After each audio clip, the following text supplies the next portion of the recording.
Hey guys, Darren here with a box review of 1993 Classic Pro Line Live. This was the first year that Classic and Pro Line combined together. And you can see that the heritage is continuing. They still have the cube boxes that Pro Line had been using in 1991 and 1992. They used it here in 93, and then in 94 they went away from it. 95 they partially brought it back. So it is a continuation of the tradition of the cards that we had known in the previous years. And they actually did continue the sets as well, which is something I really like about Pro Line.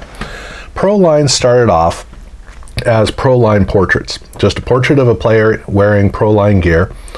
And this card set was 300 cards the first year. The second year they expanded it out starting at 301, and so here in the third year with the Classic logo on them, they continued the cards out across card number 500. They also in 1992 added the Pro Line Profiles cards. And what Profiles is, this is a series. They have 9 cards for each player in the set. So Ray Childress starts off with his title card, and then it talks about his growing up, his college career, becoming a pro. The middle card in the card sheet is an art card that on the back has the statistics, and then it talks about his personal life, family life, accolades, all of that stuff. And so it's a really cool set, and a very large set in 1992, looking at a whole bunch of different players.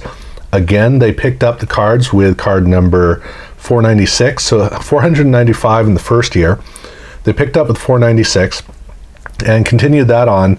And I wish that they'd continued 94 and 95. I wish they had continued doing that.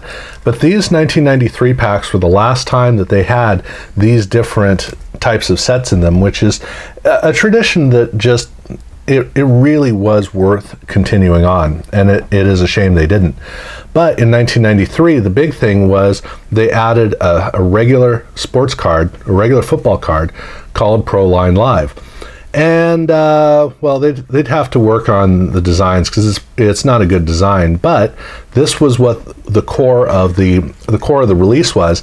And so in every single pack you got mostly these cards, but you also got a profile card or a portrait card and a couple of profile cards. So that was just standard. Now, as far as the set, I got within 73 cards of the set, so I am way far away from a set. And frankly, because these are the doubles, it would have been a stretch to get even really close to a complete set. So this is I think this is a pretty good model of what a box would give. If you wanted to complete a set, you'd have to get 2 boxes. As far as the portraits cards go, I got within 3 cards. And the card set has some really good players. So it has the Bus, and it has Drew Bledsoe, their rookie cards. It also has, where is he? Brett Favre here in a very Brett Favre type of a photo. The pictures, though, in 1993 are really impressive. They were having a lot of fun. And these are cards, this is the part of the card set that I love going through. The Art Monk card honoring his record that he would hold for just a couple of years till Jerry Rice would pass it. Barry Sanders, this has got to be a classic Barry Sanders shot. Gorgeous, gorgeous card. Here we got Shannon Sharpe, who is breaking out into his own. This is really, really cool. And I'm glad that I also have the autograph of it. Reggie White with the Bible, really awesome. I'm so glad that they did this set this way in 1993. And in case you're curious, no, this is not Al Davis. This is actually Archie Manning. So it's a card that has always thrown me off because it really does look like it should be the Mr. Raider himself. So like I said, I got within 3 cards here. I got within 17 cards of this set, which is a lot of cards because I got the complete set of Ray Childress, as well as both Dan Marino and Joe Montana, who was now he'd become a Chief. And then I also got complete sets of Gale Sayers, Herschel Walker, and Steve Young. So I did extremely well with this. The only player of note that I did not get a complete set of was Emmitt Smith. 1, 2, 3, 4, 5, 6, 7. I'm missing 2 Emmitt Smith cards to complete that player set from the Profiles card set.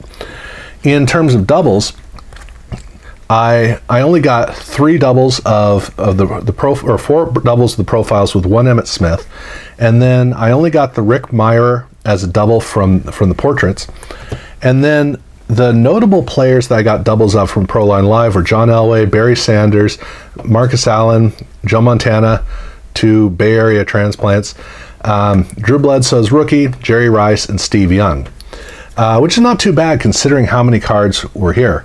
But thankfully, Proline was getting more into inserts, and there were quite a few.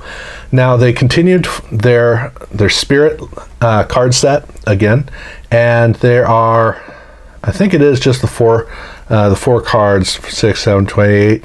I think it is just the 4, and then 3 of them could be found autographed. I got a note. I was really disappointed about there were no autographs in this box. I thought that after 1992 they always had an autograph in every box, and in this case, no, they most definitely did not. So that was a bummer. Although I do have all 3 of the autographs. I don't think Cindy Walker was autographed. They had Annette Rippon, Ann Stark, and Cindy Reed. Those could all be found with autographs. I did get 1 Tonks preview card of Lawrence Taylor. I got 4 of the LP cards, the limited print cards, only 40,000 of each. It was crazy. Troy Aikman, Brett Favre, Ricky Waters, and Terry Allen. So pretty good with these. And then they also had their, I'm trying to remember what this was called. It's another limited card, SP. Man, I wish I could remember what it's called. At any rate, there are only 10,000 of each, so it fits that there's 1 of these to 4 of these. But Michael Irvin was who I got of this set I can't remember the name of. And that was the box. That was how it went. Now, I enjoyed going through this in part because of the variety. The fact that you open up a pack and you get probably 2 of these, you get 1 of these, and you get a whole bunch of these cards. And there's a good chance that you'll get an insert as well. So there's a lot of variety, but it also does break up the continuity of the experience. And that's kind of the drawback. But it is fun. Proline, after 1991, Proline got to be a lot of fun to open packs, and that is a tradition they carried at least through 1995. So I had fun with it. It would have been nice to get a second box, and I might actually do that just so that I can get a higher quality box and see if I can get an autograph. I definitely don't need to, but it'd be fun to do. So I'll consider doing that. And in a lot of the packs, they do have this C3. This was their club, C3. They did have these in a lot of packs, which is kind of it's interesting because this was right around the end of clubs, but they had a bunch of those in them. But yeah, that was it. I had a lot of fun with it. It was a great trip down memory lane. Would have been nice to get an autograph, but I didn't get it. So yeah, thank you guys for watching.